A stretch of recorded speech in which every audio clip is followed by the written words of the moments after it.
Thank you everyone for coming. Some of you already know me, but for those who don't, my name is Nguyen. I am a Peace Corps volunteer working in Poltava as a youth developer.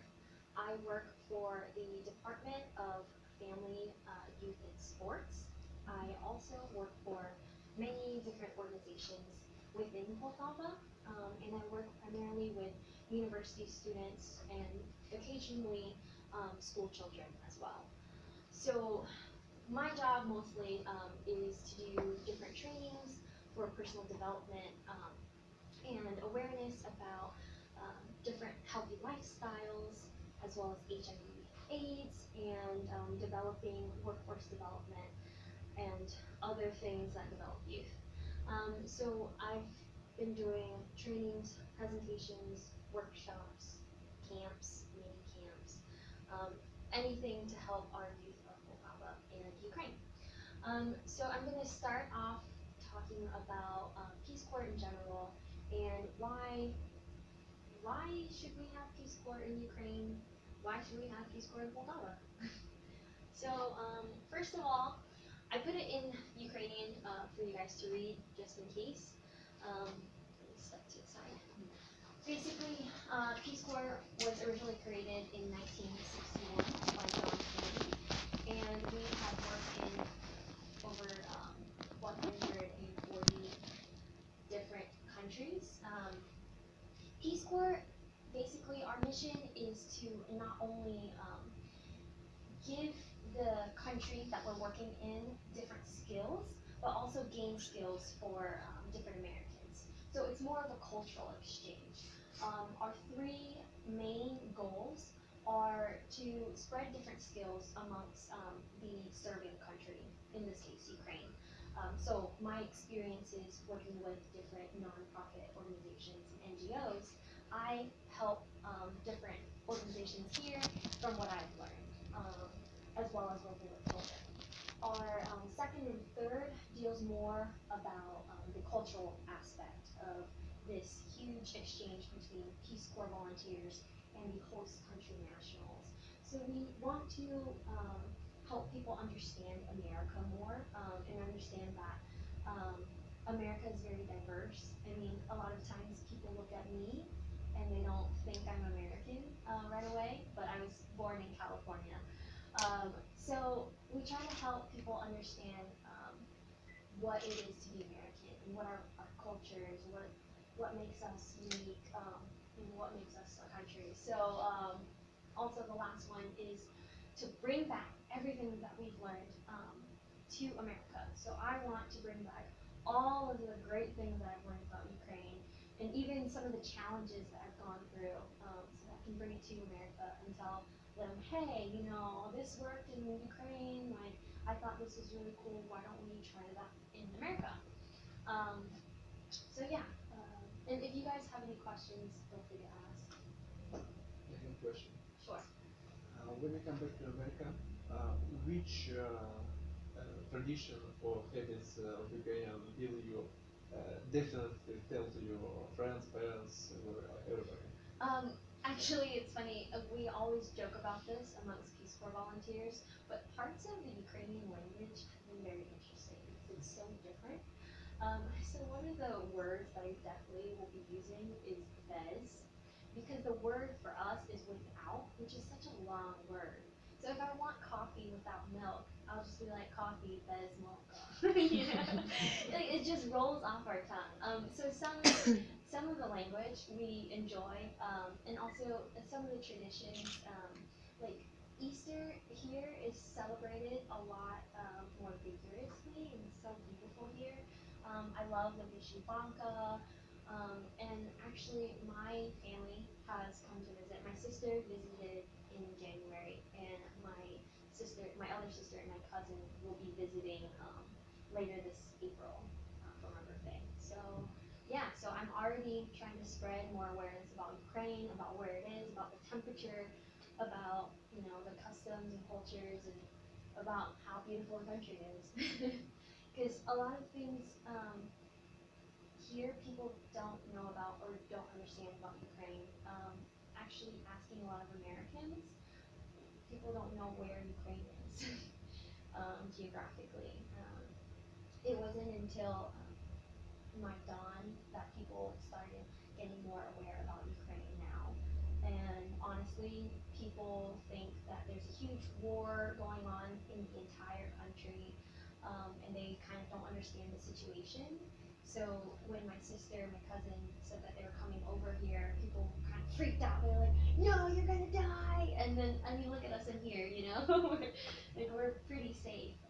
There is a really terrible war going on, and we just want people to understand how it is, you know, what's going on, how can we help people, and especially with, you know, the previous election and our current president, you know, where do we stand as Americans? So we want to continue that friendship and let people know that not every American is the same. So more about Peace Corps. It actually started in Ukraine in 1992. Also, I wanted to ask you about Peace Corps. The aim of this organization. What about fighting corruption, and do Peace Corps teach the youth to fight corruption in their countries? Yes, definitely. So Peace Corps is a non-governmental.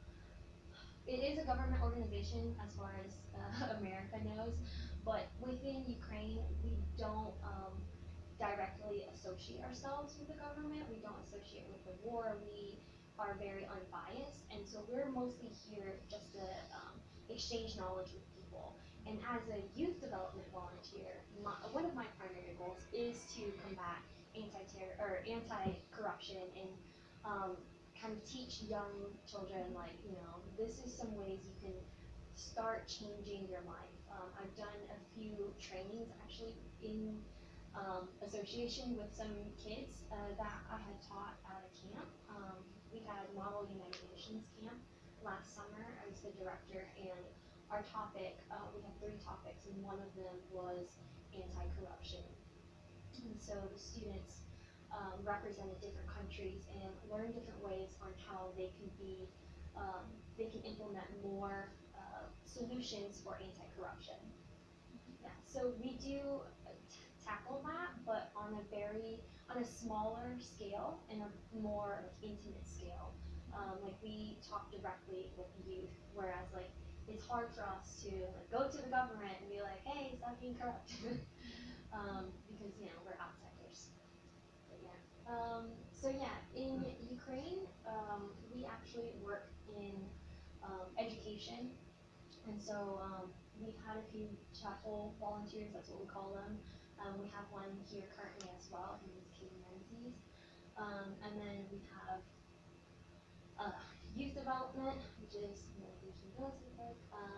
And we also have community development. We currently don't have a community developer in Poltava, but I would like to change that soon because I think Poltava is one of the better, like it's in a really good place to be developed right now. Um, so so yeah, Peace Corps is more of a cultural exchange, and people tend to forget that. So when people want volunteers at their site, they have to have at least these four things to even consider having a volunteer. Here I have printed out a sample of the most updated application. This application is for a volunteer that would work with the community to develop the community rather than like, it's not, this one isn't for youth development and it's not for English teachers. I have different materials, different letters here from each sector because we work in the three sectors: youth, community, and education. So, feasible workload, what does that mean? That could mean anything, right? Um, we are volunteers, but we're also here to work. So sometimes volunteers can be placed in schools, sometimes they're placed in organizations, sometimes they're placed in both. So a primary site needs to make sure that a volunteer has enough work to do on a daily basis. because we come here and we live here, and we treat it like a job. Even though we're volunteers, we treat our job like normally. We want to go to work every day. We want to be able to make a change in our community. We don't come over here just to like lay around, because it's a whole 2 year commitment.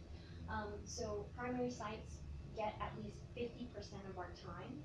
Sometimes it's a recommended 70%.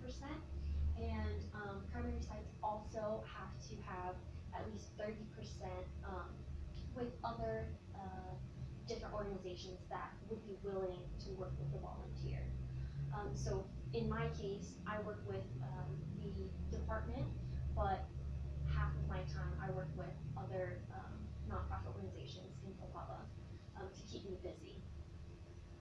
So also another really big thing is that they need a counterpart. They need a Ukrainian that works for the organization, that can be there for the volunteer when there are different problems, when they first come, so that they feel welcomed, and also just to work with and build up the community. We need somebody that is committed and doesn't just leave a volunteer, because volunteers are very different. Some volunteers are independent and some are more dependent, need more direction.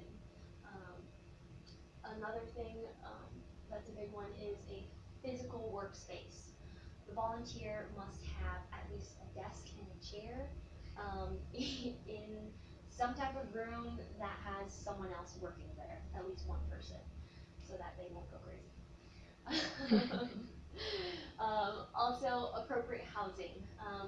The reason why I put appropriate is that before a site is considered, they have to have at least 2 to 3 host families in mind. These host families would have to host a volunteer for at least 6 months, if not a full 2 years. And appropriate housing means that they have to have a bed. They should have their own separate room that can lock, and they should also be accessible to different things like a kitchen and a bathroom. That's it. And the bed could be like a couch. It doesn't have to actually be in a bed. Um, this oftentimes is the hardest part, I've noticed in Poltava to get from people, because a 6 month commitment is really big. It's a long time for both the volunteer and the host family. But the host family, they will get compensated. Every month, the volunteer gets some money, and they strike a deal with the host family to talk about how much rent would be and how much food would be, if the host family provides food. And so the thing is, like, having a host family, like it benefits both the volunteer and the host, because they get this interaction with an American, and they get to improve their English, or they get to learn more about different cultures. And it's just, I mean, it's nice to have someone around.